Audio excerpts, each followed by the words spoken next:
applying that wax, I am getting a new applicator. I'm not double dipping. It's very important not to double dip. And then if you see, I'm holding that skin. Sometimes you get a little bit of fold there, but I am not laying this applicator down, because the minute you do that, you're stretching the skin, you're causing friction. Then I'm gonna take that tip and I'm gonna just push it down to the border of that lip line, because we don't wanna have to go back and tweeze. And then stretching it in that corner. And then I'm gonna go ahead and I'm gonna stand parallel. And I'm gonna use the same cloth because, you know, I wanna use half of the other one. I'm gonna come back over here.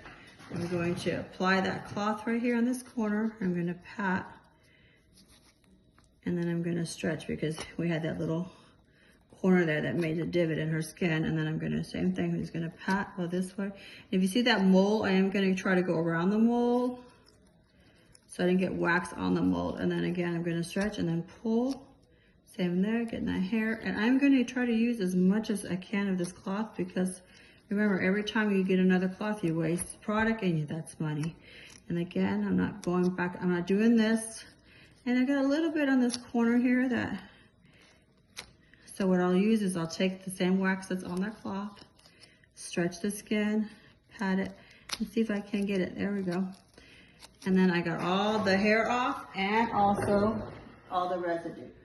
This wax that I'm using is super gentle. It's the cream wax. Super gentle on the skin. It's vegan friendly, gluten-free, and then I'm going to use a little bit of the oil they removed, just a little bit on the cloth, just to you know, if there's any stickiness on the face. Just going to go like this. Turn my cloth over, and then of course we want to make sure that you're finishing your products with the wax lotion, which is going to help restore the pH and just protect that skin after you've taken the hair out. Just using my glove, and now you're done. You get a beautiful upper lip. You're not having to go back and tweeze.